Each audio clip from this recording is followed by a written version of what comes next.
mengamankan dua. Menurut Kasat Reserse Narkoba Polresta Denpasar Kompol Gede Ganevo, pihaknya berhasil mengamankan 2 orang tersangka di dalam kamar kos di Jalan Bisma Boalu, Kuta Selatan, Badung.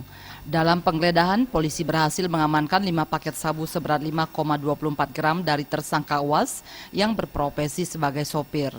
Bersamaan dengan tertangkapnya Was, polisi juga mengamankan Her usia 38 tahun yang berprofesi sebagai koki. Dari tangan Her, polisi mengamankan 1 paket sabu seberat 0,04 gram.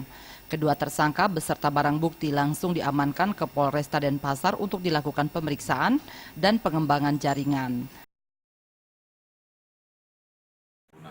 Jadi kedua orang ini kebetulan yang satu sebagai koki di sebuah hotel di Nusa Dua, dan kemudian yang satu sebagai sopir, sebagai sopir taksi. Ya, kemudian kita amankan dari sopir ini barangnya sejumlah 3 paket, jadi beratnya 5 gram. Ya, kemudian kita kembangkan yang ternyata mereka bekerja sama dengan karyawan hotel dan kita sudah amankan. Jadi keduanya saat ini sedang kita lakukan proses penyidikan dan terus kita akan kembangkan kasusnya.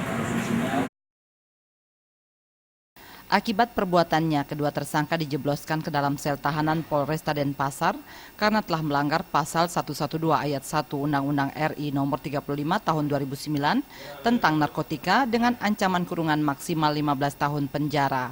Kadek Swantara, Bali TV.